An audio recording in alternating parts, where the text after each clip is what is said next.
And we're back. Now, that might not be as dramatic for those who are listening to this a day later. Yeah. I mean, between the last one and this one, I still had the same bead of sweat dripping down my forehead. We're sitting in like a 100-degree garage. So we are back, and that was literally, I'd say, 35 seconds for us. So so let's talk about Cana of Galilee. Cana of Galilee. Alyosha 2 here. This is for me, when I first read this book, this was the most confusing chapter of the whole thing. Okay. So my wife Kaki, reading it, she said I didn't get really what was going on. I mean, she got like little bits and pieces of things, but it's a really strange chapter. Yeah. Short, super short. Yeah. But I think there's a reason why he wanted it short. Because in some ways I take this to kind of be the culmination of Alyosha's whole, participation in the Paschal mystery. Yeah. Right. So here we are. And he goes back to the monastery, walks in to where Zosima's body is stinking. It's stinking, and it's worse. It's bad now, right? Yeah. The windows are definitely open. Yeah. And is it Father Paisi that's reading? Yep. Father Paisi is reading the gospel. Yep. And Alyosha's like... Which is a thing, apparently, in Russian Orthodox monasteries. I don't know if it is in our monastery here, but it might be. Yeah, and so they read over it constantly until... I don't know, until the funeral, or I don't know, whenever it's prepared for. Which just to read over constantly the gospel for like a day and a half is pretty awesome. Yeah, I mean, yeah. So, but when he gets there, I mean, there's just so much. I mean, this is here you go. Bottom of this is 405. Fragments, or sorry, he began quietly praying. But he soon felt that he was praying almost mechanically. Fragments of thought floated through his soul, flashed like stars, and went out again at once, to be succeeded by others. But yet there was reigning in his soul a sense of the wholeness of things. There was a sense of the wholeness of things, something steadfast and comforting. And he was aware of it himself. Sometimes he began praying ardently. He longed to pour out his thankfulness and love. Right. So here's keywords I'm finding in this whole page here. There's wholeness, there's thankfulness, there's love, there's above that, which you didn't read, joy. Yep. Right? Which all of this is Zosima. Comforting. All of this is Zosima, right? A great comfort. He saw this world as a joy, not as a vale of tears. The sense of wholeness of all things. Everything's an ocean. And he Love, active love is the way to demonstrate the reality of things. Yeah, and he wants to pour his thankfulness and love out, but in a sense he doesn't know how. He can't, right? So something's welling up within him, and it's and here comes the wedding at Cana. Yeah, and it's this question: how are you going to do this? And then all of a sudden, he hears. And the third day, there was a marriage in Cana. I mean, I'm sure. Is that Paisi? Paisi had a different voice. But he was also speaking in Russian. Yeah, he was speaking in Russian, so it didn't quite sound the same. Right. But a marriage. I think this is interesting. A marriage. What's that? A marriage. And he starts like going back and forth between Grushenka and Rakitin. And so he's sort of interpreting this and this. But I think this idea of a marriage is central too, because it's a joining of two into one, right? So your two things are being brought into one, which is also the sense of wholeness, love. Which is, in a sense, what all being is striving towards. Right? Yeah. Unity. The marriage, the sort of the marriage of creation. The transcendental of oneness, right? Yeah. Of unity. Yeah.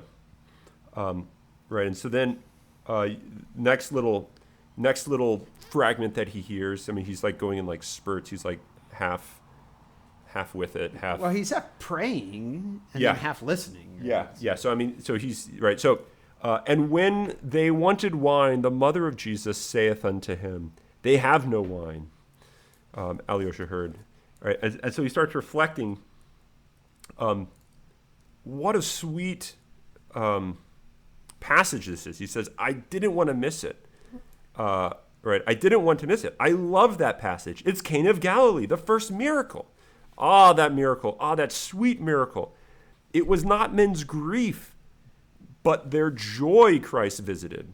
Right? So the first sort of public manifestation of Christ was in joy. Yeah. Right?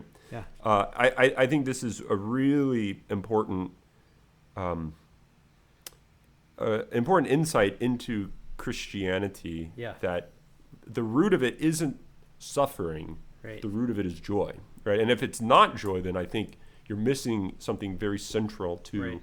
You don't understand the crucifixion and the suffering if you don't understand like the foundation of it all, which is the wedding feast. Right. Right? That's the Trinitarian. Yeah, as he says, there's no living without joy. That's what Mitya said. Yeah. That's what Mitya Isn't said. that great? Yeah. That's what Mitya said. Everything that is true and good is always full of forgiveness. He used to say that too.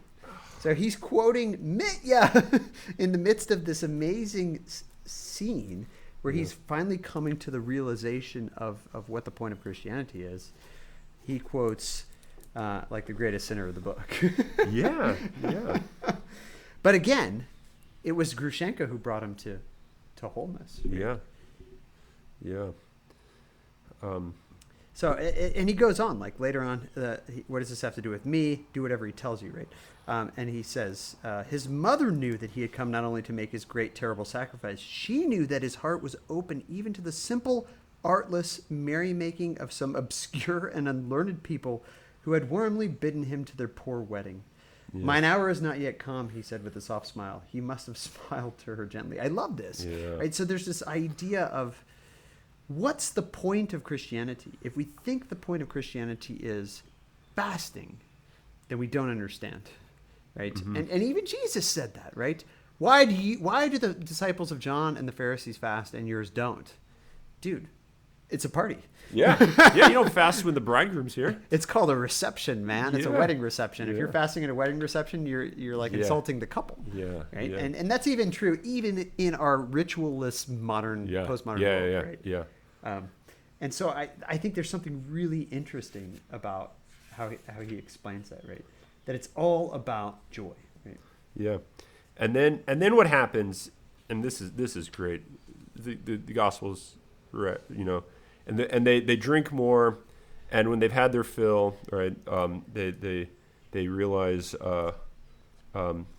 every man at the beginning doth set forth good wine, and when man have well drunk, that which is worse, but thou hast kept the good wine until now, right? And it was, once again, this is only when the good wine has run out that the better wine can come.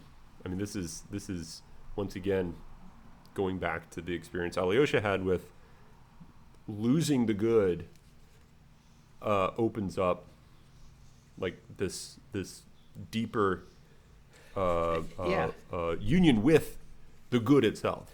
And ultimately, it's played out in this seeming vision that he has of Zosima, because the good wine has run out for him. Why? He's dead. Yeah. But it's only then that the best wine is served, right? And so there's this idea that he says, the elder raised Alyosha by the hand and he rose from his knees. We are rejoicing, the thin old man went on. We are drinking the new wine, the wine of new great gladness, which is what he always preached, right? And of course he talks about the onion here too, right? Yeah. How does he put it? Why do you wonder at me? I gave an onion to a beggar, so I too am here. Yeah. And many here have given only an onion each, only one little onion. What are all our deeds? And you, my gentle one, you, my kind boy, you too have known how to give a famished woman an onion today. Here's Grushenka, right? There it is. Begin your work, dear one. Begin it, gentle one. Do you see our son? Do you see him? Right? And he's calling new ones, right? And it's all about this coming to the wedding feast, right? And it's, I mean, in some sense, it's the union. So Alyosha is partaking in this wedding feast, which is in the Gospels, but it's also presumably the wedding feast of the saints, the communion of saints. And so it's as it's put on the top of 409, the mystery of earth is one with the mystery of the stars. Right. So, and this is the key, right? And this is like the heart of at least everything that we seem to always talk about is there is not a separation between heaven and earth. There is not a separation between the perfection of the life to come and the perfection of life now, that there's a unity between the two. Right? So, and here's the great passage, right? Alyosha stood, gazed, suddenly threw himself down on the earth. He did not know why he embraced it. He could not have told why he longed so terribly to kiss it all. But he kissed it weeping, sobbing and watering it with his tears, and vowed passionately to love it forever and ever. Water the earth with the tears of your joy, and love those tears echoed in his soul. Yeah. Here's Schiller incarnate, coming out, and ultimately Zosima too, right? Zosima. And it's here that he says he longed to forgive everyone and for everything, and to beg forgiveness, not for himself, but for all men, for all and for everything. Yeah, and at the bottom of 409, he had fallen on the earth a weak boy, but he rose up a resolute champion, and he knew and felt it suddenly at the very moment of his ecstasy, and never, never all his life long could Alyosha forget that minute. And within 3 days, he left the monastery. Yeah. So it's not the monastery. Right? It's ultimately this love of the world, and I love that he rose up as a resolute champion. It goes back to the duel, right? Yep. Have you ever set your eyes on a conqueror? Well, here he is today. Yeah. Right? And it's only after he's bound to Afanasi. Yeah. And I think that might be why he's the hero of the book. I mean, the book's not over, so you're still going to see. Yeah. I mean, Alyosha's not done here. Right. But I think this I think is like the heart of what makes Alyosha the hero. Right. Awesome. Yep. Great. Well, Mitya next. Yeah, and last thing, right before where you read, there seemed to, so this is 409 too, there seemed to be threads from all those innumerable worlds of God linking his soul to them, and it was trembling all over in contact with other worlds, which is what Zosima said in his exhortation. Right, yeah.